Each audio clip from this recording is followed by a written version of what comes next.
बिस्मिल्लाहिर्रहमानिर्रहीम। नाज़रीन अस्सलाम वालेकुम, मैं हूँ इमरान वसीम। नाज़रीन आज 1 अप्रैल है, दिन है जुमातुल मुबारक का और साल 2022। नाज़रीन आज के इस प्रोग्राम में दो बड़ी तगड़ी ख़बरों की तफसीलात आप नाज़रीन के साथ शेयर करेंगे। नाज़रीन हमारी पहली ख़बर उन कोशिशों से मुतल्लिक़ है जिसमें हद्दुल इम्कान इस बात को इंश्योर करने की अटैम्प्ट की जा रही है कि अदम एतमाद की तहरीक के बाद जो मुल्क में बेचैनी की, बेयकीनी की कैफियत पैदा हुई है, अपोजिशन और हुकूमत के दरमियान जो तलखी बढ़ी है और इस तलखी की वजह से दोनों फ़रीक़ैन के दरमियान जो बड़े तसादम का, टकराव का ख़तरा अपनी जगह पर मौजूद है, तो इन तमाम मामलात को संभालने और कंट्रोल करने के लिए 48 घंटे पहले नाज़रीन जिन कोशिशों का आगाज़ किया गया था, इस इंटेंट के साथ, इस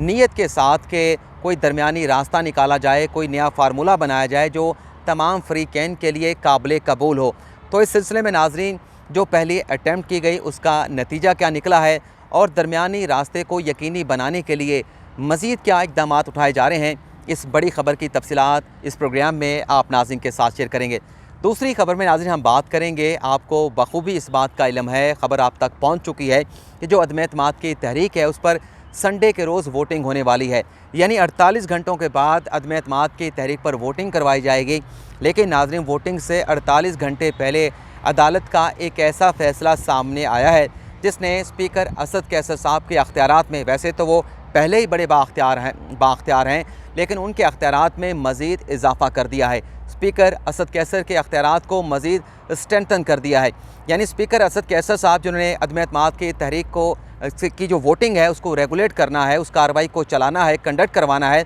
अब वो अदालती फ़ैसले के बाद किसी हेजिटेशन के बगैर, किसी हिचकिचाहट के बगैर जो अदम एतमाद की तहरीक है उसे नाकाम करार दे सकते हैं। ये क्या मामला है, अदालत का फ़ैसला क्या है, इसकी तफसीलात भी आप नाज़रीन के साथ शेयर करेंगे। लेकिन नाज़रीन आज की इन दोनों ख़बरों की तफसीलात में जाने से पहले मैं दो चीज़ें आप नाज़रीन के साथ क्विकली जो है वो डिस्कस करना चाहूँगा, शेयर करना चाहूँगा। आज नाज़रीन शहबाज शरीफ साहब ने एक ख़त लिखा है सेक्रेटरी दाखिला को, जिसमें शहबाज शरीफ साहब ने इस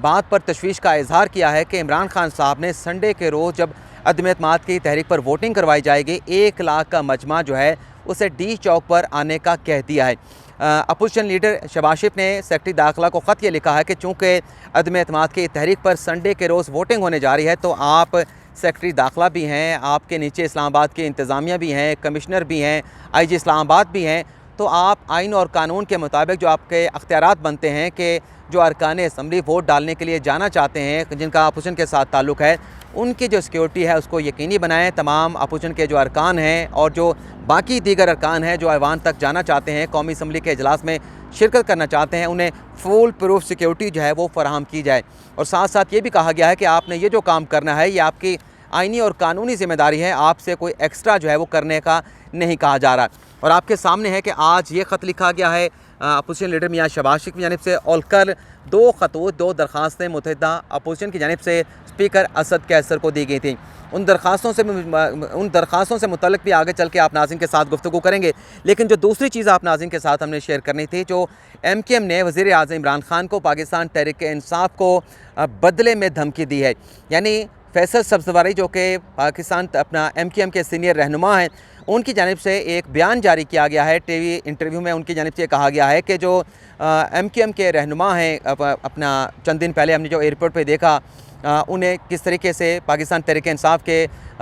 नौजवानों की जानिब से घेराव किया गया, उनके साथ जिस तरह से सलूक किया गया, तो फैसल सब्ज़वारी ये कहते हैं कि कमर दिलशाद के साथ जो हुआ, कमर दिलशाद थे या जो भी थे, मुझे नाम उनका भूल गया, तो वो ये कहते हैं फैसल सब्ज़वारी साहब कि हमारे अगर MKM के रहनुमाओं के साथ इस तरह का सलूक किया गया तो हमने जो हुकूमती जमात है उनके टॉप लेवल तक हमने पैगाम पहुंचा दिया है कि अगर आप हमारे रहनुमाओं के साथ ऐसा सलूक करेंगे तो जो हमारे कारकुनान हैं वो आपके भी रहनुमाओं के साथ इस तरह का बल्कि इससे बदतर सलूक करेंगे। बल्कि फैसल सब्ज़वारी साहब ने यहाँ तक कह दिया है कि आपके जो कारकुनान हैं वो तो धूप में मुतासिर हो जाते हैं, लेकिन हमारे जो कारकुनान हैं वो धूप में बैठे रहें तो वो ख़राब नहीं होते। यानी ये कहना था फैसल सब्ज़वारी का। अपने इस बयान में जो मैसेज दिया गया है कि हमारे जो कारकुनान हैं वो धूप में बैठें, उन्हें बेशक पसीना आए, जो कुछ मर्ज़ी हो जाए, वो धूप से उठने के लिए तैयार नहीं होते, लेकिन आपके जो कारकुनान हैं वो तो मम्मी डैडी हैं, बर्गर खाने वाले हैं, वो हमारे कारकुनान का मुकाबला नहीं कर सकते। तो लिहाजा ये जो आप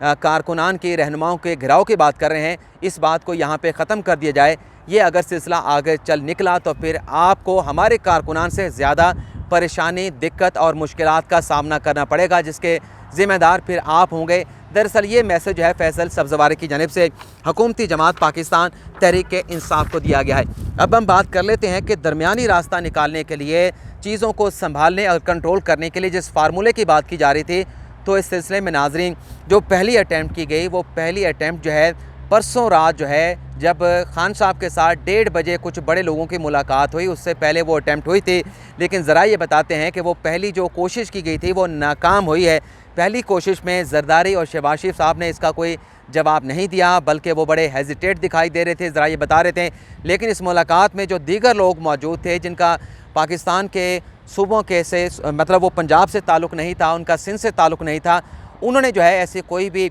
फार्मूले को, ऐसे किसी भी दरमियानी रास्ते को एक्सेप्ट करने से इनकार कर दिया। बल्कि यहाँ तक कहा गया कि उनका ये कहना था कि अगर ये करना था तो फिर हमारे साथ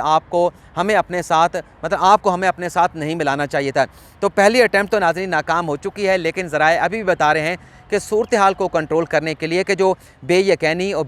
और बेचैनी की सूरत हाल है, जिसमें पाकिस्तान का नुकसान ना हो, पाकिस्तान के जो मामलात हैं, सियासी हों चाहे मुआशी हों, उसमें कोई अदम इस्तेहकाम की सूरत हाल जो है पैदा ना हो जाए, तो इन मामलात को कंट्रोल और संभालने के लिए अभी भी ताहाल जो है वो बैकडोर कोशिशें की जा रही हैं कि कोई दरमियानी रास्ता निकल आए। आपके पास शेख रशीद साहब का बयान भी ऑन रिकॉर्ड मौजूद है, वो भी यही कह रहे हैं कि अभी भी 48 घंटों में कुछ भी ऐसा हो सकता है, कोई बड़ी तब्दीली आ सकती है, जिससे पाकिस्तान की जो सियासत है उसका रुख तब्दील हो सकता है। अब दूसरी खबर से मुतल्लिक भी गुफ्तगू का आगाज़ करने से पहले कि स्पीकर साहब से मुतल्लिक अदालत ने क्या फ़ैसला सुनाया है, उनके अख्तियारात में कैसे इजाफा हुआ है, तो यहाँ पर आपको ये बताना भी ज़रूरी है कि अदम एतमाद की तहरीक अगर कामयाबी हो जाती है तो ताहाल यहाँ पर बेयकीनी की सूरत हाल मौजूद है। यानी संडे के रोज़ अगर अदम एतमाद की तहरीक कामयाब हो जाती है तो सदर मुमलिकत जो है वो आर्टिकल 94 के तहत इमरान खान साहब को ये कह सकते हैं कि जब तक ऐवान जो है नए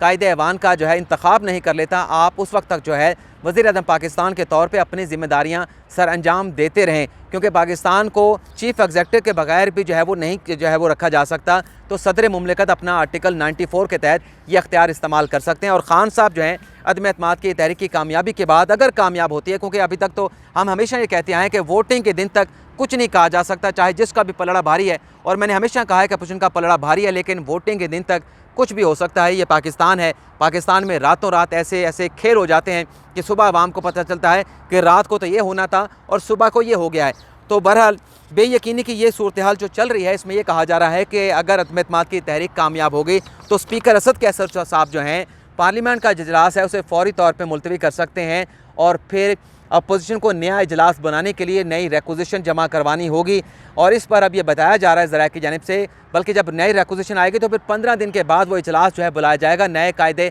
ऐवान के इंतखाब के लिए। अब ज़रा ये बता रहे हैं कि इस सारी सूरत हाल में जो शहबाज शरीफ साहब ने कल कौमी असम्बली के सेक्रेटेरिएट में नई दरख्वास्त दी है, जिसमें उनका ये कहना है कि एक तो अदम एतमाद की तहरीक पर वोटिंग जल्दी करवाई जाए, और दूसरी दरख्वास्त ये दी गई है कि जो एजेंडा है उस एजेंडे में नए वज़ीर आज़म के इंतखाब का जो मामला है उसे भी एजेंडे में शामिल किया जाए। अब स्पीकर साहब उसमें शामिल करते हैं नहीं करते, ये तो फिर अपना संडे के रोज़ ही पता चलेगा। लेकिन बहरहाल जो आज इस्लामाबाद हाई कोर्ट ने सादिक संजरानी के इलेक्शन से मुतल्लिक फ़ैसला सुनाया है, जिसमें सादिक संजरानी को चेयरमैन सेनेट के तौर पर बरकरार रखा गया है, और जो सिंगल रुकनी बेंच का चीफ जस्टिस अतर मिनल्ला का फ़ैसला था उसको भी बरकरार रखा है। और यूसुफ रज़ा गिलानी की जो अपील थी चीफ जस्टिस अतर मिनल्ला के फ़ैसले के ख़िलाफ़, उनकी अदालत के फ़ैसले के ख़िलाफ़, उस अपील को मुस्तरद कर दिया गया है। और इस बात को बरकरार रखा गया है कि जो सेनेट के इंतखाबात के जो प्रिजाइडिंग ऑफिसर थे, जो सेनेटर थे, उन्होंने जो रूलिंग दी थी उस रूलिंग में ऐवान की कार्रवाई में अदालत किसी किस्म की मदाखलत नहीं कर सकती।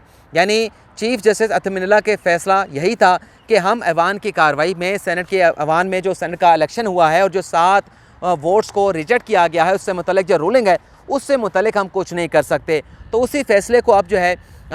2 रुकनी बेंच जिसकी सरवाई आमिर फ़ारूक साहब कर रहे थे, जस्टिस आमिर फ़ारूक कर रहे थे, उन्होंने बरकरार रखा है। तो इस फैसले के बाद अब जो स्पीकर साहब हैं, जिस पर अपोजिशन भी खदशात का इजहार कर रही है कि हम अगर अपने 172, 73, 75, 80 तक का फिगर भी कर लेते हैं, लेकिन अगर स्पीकर साहब गिनती पूरी होने के बावजूद जब चिट उनके पास पहुँचे जिसमें फिगर अक्सरियत का मौजूद हो, 175 का हो, 178 का हो, 172 से ज़्यादा हमारे अरकान मौजूद हों, यानी हम अपनी अक्सरियत साबित भी कर दें, लेकिन अगर रूलिंग देते हुए स्पीकर साहब ये कह दें कि ऐवान में जो अदम एतमाद की तहरीक जो है वो नाकाम हो गई है और जो अपोजिशन है वो अदम एतमाद की तहरीक को कामयाब बनाने के लिए 172 नंबर पूरे नहीं कर सकी, और जब आज में अवान में गिनती की गई, यानी अपोजिशन को खदशा है कि गिनती के नतीजे में स्पीकर असद कैसर साहब अगर ये कह दें कि जो गिनती है वो 172 से कम है, 170 है, 171 है, तो फिर हम कहाँ जाएंगे। ये नाज़रीन जो फैसला है जिसने स्पीकर के अख्तियारात को स्टंटन कर दिया। अदालत ये कह रही है कि हम ऐवान की कार्रवाई में मुदाखलत नहीं कर सकते।